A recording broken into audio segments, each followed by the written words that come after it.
안녕하세요, 빡쌤이에요. 오늘은 시마노 행사장에 왔어요. 여러가지 용부품들을 수입하고 있는 회사인데요. 저 빡쌤이 애용하고 있는 아이템들이기도 해요. 그래서 여러분들에게 소개도 해드리고 싶어서 바로 영상을 시작했어요. 네, 최근에 서울, 부산, 서울 1000km를 다녀오셨다는데 힘들지는 않으셨어요? 엄청 힘들죠. 1000km인데. 그리고 3일 동안 타는 거라서 잠도 제대로 잘 수가 없었어요. 매우 힘들었어요. 그래도 이번 SBS 서울 1000km는 꽤 재미있었어요. 지금 그렇게 긴 거리를 타시려면 뭔가 노하우가 있으실 것 같은데요. 혹시 장거리 노하우가 따로 있으신가요?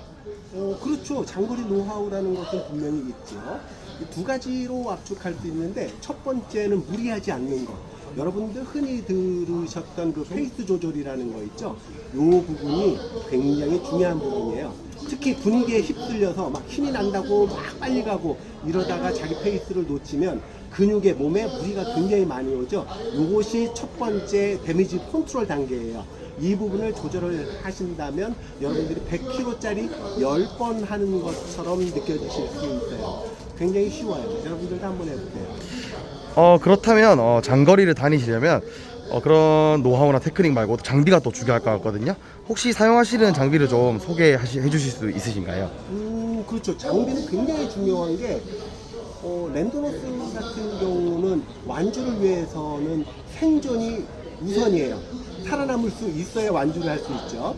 그런데 이때 가장 중요한 것들이 체온 조절에 대한 내용이에요. 다시 말해서 오한이 걸렸을 때는 완주하기가 굉장히 힘들거든요.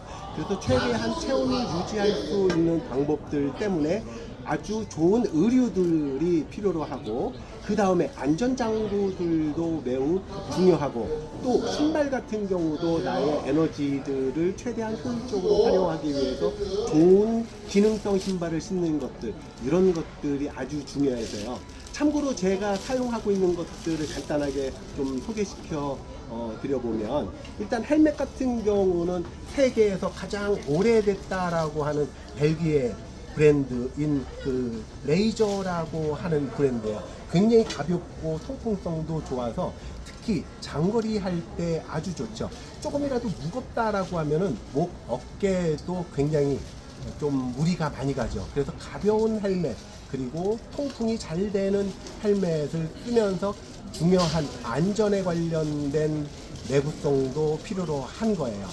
그 다음에 중요한 것은 바지가 있는데, 1000km를 타려면 아무리 못해도 70시간 정도 이 안장에 앉아 있어야 돼요. 그래서 좋은 안장을 먼저 고르시는 것이 중요하고, 두 번째는 안장 더하기 좋은 패드가 달려있는 바지가 중요한데, 저 빡쌤은 요 에스파이어라는 바지를 입고 있어요. 이것은 원단도 좋다라고 이야기를 하는데, 중요한 것은 저한테 딱 맞는 패드가 있어요.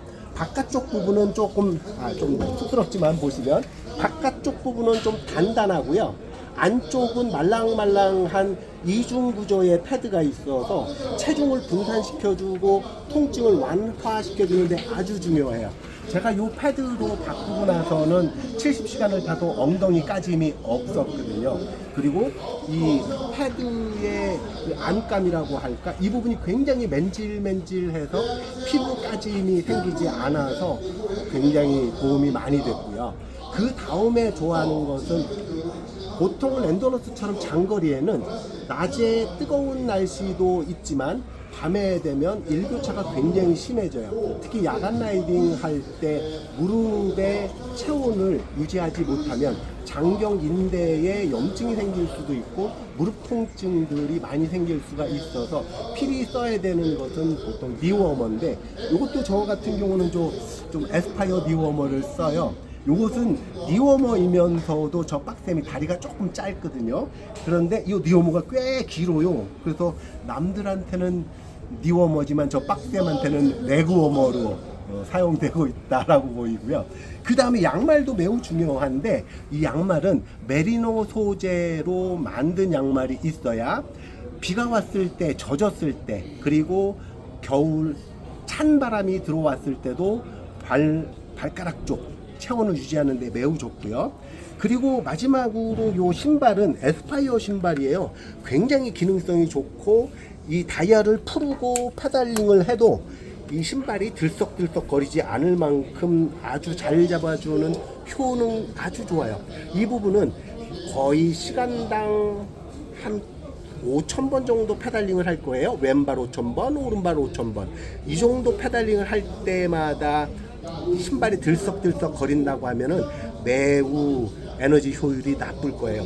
요 정도 장비만 있어도 최소한 장거리 할 때, 그 다음에 체온 유지를 해야 되는 일교차가 큰 한국에서의 라이딩 환경에서도 도움이 많이 되고 있어요. 그리고 제가 알기론 연세가 좀 꽤 있으신데 자전거 타는 게 좀 힘들지 않으신가요? 많이 힘들죠. 제가 지금 이제 한국 나이로 61살이 됐거든요. 그 정도 되면은 이제 체력적으로는 이제 한계에 도달하겠죠. 근육이 발달되거나 근육이 더 커지는 것도 굉장히 어려워요. 대신에 이 자전거라는 운동은 이 나의 힘과 외부의 힘, 다시 말해서 내 근력을 쓰는 내력과 외부의 중력 관성들을 활용할 수 있는 외력으로 나눠지고요. 두 번째는 이 자전거라는 것은 도르래와 지렛대 원리를 사용한 파워 증폭 장치예요. 다시 말해서 여러분들이 일상생활이 가능한 최소한의 근력만 있다고 해도 자전거를 충분히 잘 탈 수 있고요. 특히 랜더너스 같은 경우는 이 빠른 속도로 강하게 타는 것이 아니라 좀 느리지만 데미지 없이 꾸준히 탈 수 있는 테크닉이 중요해요. 다시 말해서 발로 밟아서 페달링을 돌리는 것보다는 체중 이동을 통해서 이 테크니컬한 부분들을 활용한 페달링이 매우 중요하다 느껴지고요. 그 부분에 대해서는 다시 한번 기회가 있으면 설명 한번 드려볼게요.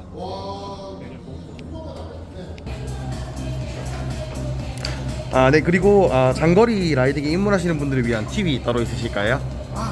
네. 중요한 팁이 있는데요. 자전거라고 아까 말씀드린 것은 지렛대와 도르래 원리를 이용한 파워 증폭 장치라고 이야기했죠. 그것을 활용하는 방법인데요. 힘은 두 가지로 나눠요. 내 근육을 쓰는 내력과 외부에서 도움을 얻을 수 있는 외력인데 대표적으로 중력, 관성, 가속도 이런 힘들이 있어요. 그 힘들을 장거리에 어떻게 활용하는지 설명을 한번 드려보도록 할게요. 자, 지금처럼 페달을 돌리시는데 일반적으로 페달을 돌리지 않으시고 페달을 강하게 발로 밟는 동작을 사용하시고 있어요. 이 동작은 내 근력만 사용을 하는데 여기서 테크닉을 더 하신다면 지렛대 원리를 활용할 수 있을 거예요. 그 방법을 간단하게 알아보면 페달 잠깐 멈춰보실게요. 페달 바깥으로 빼시고 자, 이 상태에서 있을 때 오른쪽 왼쪽으로 체중을 이동을 시켜볼게요. 자, 그렇죠. 네, 이거예요. 골반을 내리는 거, 올리는 거 이런 동작으로 체중 이동이 되는데 그때 발의 위치로 변하는 게 보일 거예요. 자, 두 번째 체중 이동은 골반을 앞뒤로 무릎을 들었다 놨다 하면서 앞뒤로 흔드는 거예요. 네, 이 동작이 골반의 회전을 만들어내면서 나의 체중을 페달 쪽으로 이동시키는 아주 중요한 테크닉이에요. 자, 이 동작을 해보도록 할게요. 페달에 올려놓고, 자, 페달을 돌리시고, 뒤에 무겁게 해보실까요? 자, 무거워지고, 네, 무릎 아래는 없다라고 생각하시고, 자, 힘 빼시고 골반을 살짝 무릎을 쭉쭉 올리시면서 골반이 접힐 때까지. 그렇죠. 좋아요, 좋아요. 자, 이때 하실 때에 유의하실 점은 팔꿈치를 살짝 떨궈서 힘을 빼주시고 어깨가 무릎 위에 얹혀질 수 있도록 하셔야 돼요. 핸들에 체중이 실리면 여러분들이 사용할 지렛대 원리를 이용해서 파워 증폭이 어려워져요. 자, 이 상태에서 파워가 일어나는 것들을 보시면 아까 150에서 180 같은 것이 바로 300대까지 올라가는 것을 볼 수 있어요. 이것이 초심자분들 입문하실 때 필요로 한 장거리 팁인데 여러분들의 내력을 사용하시는 것 더하기 외력을 사용하시는데 여러분들의 체중이 중력 방향으로 떨어지려고 하는 그 힘을 이용을 하시면 여러분들의 파워는 증폭이 될 거고요. 같은 파워라 하라고 하면 에너지 효율이 매우 좋아져서 장거리 라이딩 할 때 아주 큰 도움이 되실 거예요.